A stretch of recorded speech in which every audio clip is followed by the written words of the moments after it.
Hello student, welcome to the accountancy guru. तो आज का टॉपिक हम लोगों का स्टार्ट हो रहा है रेशियो। अकाउंटिंग रेशियो जो है 2 लेक्चर में कंप्लीट हो जाएगा। तो इस अभी हम इनिशियली स्टार्ट करते हैं जो क्लासिफिकेशन ऑफ रेशियो से स्टार्ट करते हैं, बट बहुत डीप में जाने का इसमें क्या है, थोड़ा सा टाइम कंज्यूम होगा। इसलिए इसके मीनिंग, रेशियो के मीनिंग क्या होता है और एडवांटेज डिसएडवांटेज एंड इसके यूज़फुल क्या क्या है, ये चीज़ें हम लोग बाद में थ्योरी देखेंगे। सबसे पहले थोड़ी सी न्यूमेरिकल के बेसिस पे हम लोग बात कर लेते हैं। तो न्यूमेरिकल के बेसिस पे बेसिकली चीज़ें हम लोगों को ये जानना पड़ेगा कि ये क्लासिफिकेशन ऑफ रेशियो जो है कितने क्लासिफाइड किया गया है। 4 टाइप में क्लासिफाइड किया गया। फर्स्ट जो है liquidity ratio, second solvency ratio, third जो एक्टिविटी रेशियो एंड फोर्थ है प्रॉफिटेबिलिटी रेशियो। इस प्रॉफिटेबिलिटी रेशियो को आप लोग सेकंड नाम दे सकते हैं इनकम रेशियो। इनकम रेशियो के नाम से जान सकते हैं। तो income ratio and profitability ratio both are same. तो यहाँ पे एक्टिविटी रेशियो सबसे पहले हम लोग देखने वाले हैं लिक्विडिटी रेशियो, फिर after that solvency ratio, next after that activities ratio and profitability oblique income ratio. तो यहाँ पे लिक्विडिटी रेशियो में बाइफर्केशन किया गया है। 2 रेशियो होते हैं। करंट रेशियो, यहाँ पे हम करंट रेशियो लिखे हैं, बट इसको वर्किंग कैपिटल रेशियो भी आप लोग बोल सकते हैं। और ये जो रेशियो बताता है हम लोगों का जो भी फाइनेंशियल एनालिसिस होता है उसको एनालिसिस करता है। फाइनेंशियल पोजीशन ये चीज़ें बताता है, वो भी शॉर्ट टर्म फाइनेंशियल पोजीशन को एक्सप्लेन करता है। फिर इसके बाद इसमें देखेंगे liquid quick acid test ratio देखेंगे। इसमें लिक्विडिटी रेशियो में 2 ही फार्मूला हम लोगों को स्टडी करना है।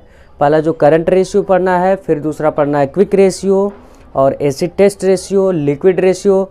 यहाँ पे जो लिखे हुए हैं quick ratio, liquid ratio, acid test ratio, तीनों का मतलब क्या होता है, सेम होता है। बस उसका नाम थोड़ी सी बाइफर्केशन किया गया है, मतलब तीनों का क्या होता है, एक ही होता है।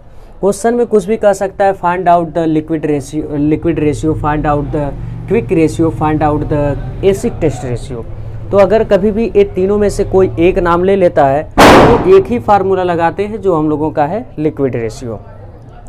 तो सबसे पहले हम लोग एक्सप्लेन करते हैं मीनिंग ऑफ क्विक रेशियो क्या होता है। क्विक रेशियो जो होता है हमारे फर्म का एक जो करंट लायबिलिटी होता है, उस करंट लायबिलिटी को हम लोग मेज़र करते हैं कि उस करंट लायबिलिटी को हमारा फर्म पेमेंट कर सकता है कि नहीं पेमेंट कर सकता है, यानी उसकी एबिलिटी है कि नहीं फ्यूचर में उसको पेमेंट करने को।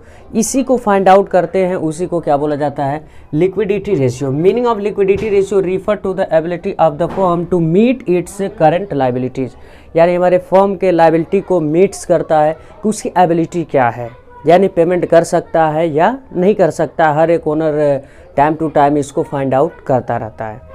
तो उसके बाद फिर यहाँ पे हम लोग ये तो जान गए जैसे होता क्या है, ये जैसे जी हमारे पास जितनी भी करंट एसेट्स होते हैं, उस current assets means current resources जो होते हैं, उस करंट रिसोर्सेस में से जो करंट ऑब्लिगेशन होता है, क्या उसको हम लोग पेमेंट कर सकते हैं कि नहीं कर सकते हैं। इसीलिए हम लोग क्या करते हैं, लिक्विडिटी रेशियो निकालते हैं। और थोड़ी सी बैंक प्रोसेस में भी इसका काम लगता है। जैसे अगर हम लोग बैंक से लोन लेने जाते हैं तो हमारी balance sheet, financial statement bank observe करता है। तो उस ऑब्जर्व में क्या देखता है, यही देखता है कि हमारा करंट रिसोर्सेस क्या है और करंट रिसोर्सेस में से करंट ऑब्लिगेशन क्या है। उस करंट रिसोर्सेस में से क्या करंट ऑब्लिगेशन है, टाइम टू टाइम पेमेंट कर सकते हैं कि नहीं कर सकते हैं। इसलिए हमें ये लिक्विड रेशियो निकाला जाता है और उसके बाद फिर हम देयर आफ्टर बैंक को ये ऑब्जर्व कराते हैं और लोन को आसानी से रिसीव कर लेते हैं। तो अब यहाँ पे सबसे पहले हम लोग मीनिंग ये जानते हैं कि करंट रेशियो क्या होता है। करंट रेशियो को ऑलरेडी हम एक्सप्लेन कर चुके हैं कि वर्किंग कैपिटल रेशियो भी बोला जाता है। Current ratio means this ratio explain relation between current assets and current liability, यानी ये दोनों के बीच का जो रिलेशन बिटवीन डिफरेंस होता है current assets and current liability, उस चीज़ को ये करंट रेशियो क्या करता है, एक्सप्लेन करता है। जैसे आपके पास कितना cash in hand, cash at bank, bill receivable, debtor, short term investment and prepaid expenses, accrued income, ये कितनी करंट एसेट्स है, लायबिलिटी कितनी है, उन दोनों के बीच का एक डिफरेंस बताता है। उसी को क्या बोला जाता है, करंट रेशियो, या तो बोल सकते हैं वर्किंग कैपिटल रेशियो। अब इसका हम फार्मूला देख लेते हैं। करंट रेशियो का फार्मूला क्या होता है, current asset divide by current liability होता है। Current asset divide by current liability. अब यहाँ पे हमें बहुत आवश्यक चीज़ें जानना है कि करंट एसेट्स में क्या क्या इंक्लूड होते हैं। कुछ एक्सेप्शन होते हैं, करंट एसेट्स तो बच्चे मान लेते हैं, बट एक्सेप्शन की वजह से वो करंट एसेट्स इंक्लूड नहीं होता है। तो सारी चीज़ें एक्सप्लेन करेंगे हम लोग अभी। और उसके बाद फिर डिवाइड बाय क्या कर देते हैं, करंट लायबिलिटी। तो करंट लायबिलिटी से अब डिवाइड करेंगे तो हमारा जैसे आ गया 2:1। अब यहाँ पे डिवाइड करेंगे, डिवाइड करने के बाद कोई भी वैल्यू आए, जैसे अगर 5 आ गया, इसको डिवाइड करेंगे और 5 आ गया तो 1 लगा देंगे। ऑलवेज जो हम लोग ये रेशियो दिखाते हैं, करंट रेशियो हमेशा 1 में ही दिखाते हैं, रेशियो में ही दिखाते हैं। अगर यहाँ पे डिवाइड करने के बाद अगर 6 आ गया तो 1 लगा देंगे। हर एक वैल्यू में क्या करेंगे, 1 लगा देंगे। तो यही हमारा क्या हो जाएगा, करंट रेशियो हो जाएगा। अब इसमें देख लेते हैं करंट एसेट्स में क्या क्या इंक्लूड है। करंट इन्वेस्टमेंट, हाँ थोड़ी सी टॉपिक यहाँ पे चीज़ें याद रखना है कि करंट इन्वेस्टमेंट अगर लिखेगा तभी इसमें इंक्लूड करेंगे। अगर केवल इन्वेस्टमेंट लिख दिया तो हम लोग क्या मान लेंगे, उसको लॉन्ग टर्म इन्वेस्टमेंट मान लेंगे। करंट इन्वेस्टमेंट या तो शॉर्ट टर्म इन्वेस्टमेंट मेंशन होना चाहिए क्वेश्चन में, तभी इसमें ऐड होगा।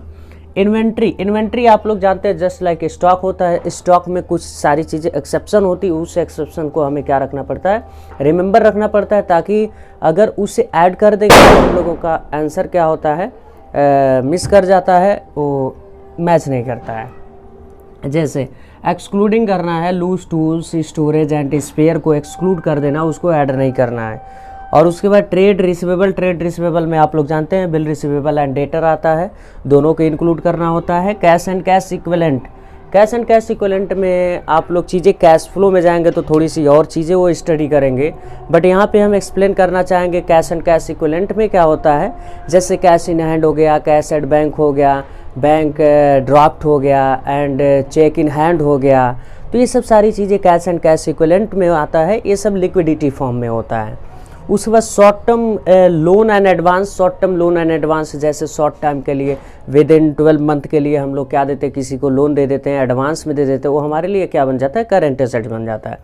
फिर after that other current assets में क्या रिस्ट्रिक्टेड थोड़ा सा होता है, कुछ बहुत ज़्यादा चेंजिंग नहीं होता है। रिस्ट्रिक्टेड जैसे prepaid expenses, accrued income and advance tax, ये थोड़ी सी प्रीपेड एक्सपेंसेस जो है थोड़ी सी कभी कभी ऐड होता है, कभी कभी नहीं ऐड होता है। But current assets current ratio में तो ऑलरेडी ऑलवेज ऐड ही करेंगे, बट थोड़ी सी क्विक रेशियो निकालने में थोड़ी सी इसमें प्रॉब्लम आती है, वो आगे हम एक्सप्लेन करेंगे। तो अब ओवरऑल मिलाकर करंट एसेट्स उसे बोला जाता है, current assets which means assets converted into money with in 12 month, यानी वो एसेट्स जो 12 महीने के अंदर हम लोग मनी में कन्वर्ट कर देते हैं, उसी को क्या बोला जाता है, करंट एसेट्स।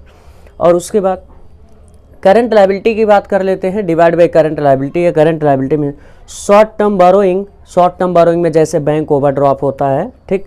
ट्रेड रिसीवेबल में बिल पेबल एंड क्रेडिटर आ जाएगा।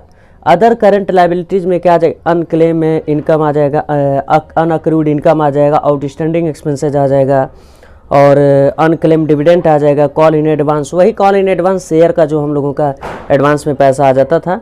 और शॉर्ट टर्म प्रोविजन में प्रोविजन फॉर टैक्सेशन को हम लोग लेंगे। ये चीज़ें आप लोग रिमेंबर रखेंगे, ये हमारा करंट एसेट्स है, ये करंट लायबिलिटी है। सर अगर ना याद करें तो कोई दिक्कत नहीं होगा, बट क्वेश्चन में काफ़ी ज़्यादा आप लोगों को बार बार देखना पड़ेगा, पेज पलट के। इसलिए इससे अच्छा क्या है, इस चीज़ को हम लोग क्या कर लेते हैं, रिमेंबर कर लेते हैं, इसी चीज़ पे जाकर हम यहाँ पर फार्मूले पे वैल्यू पुट कर देंगे।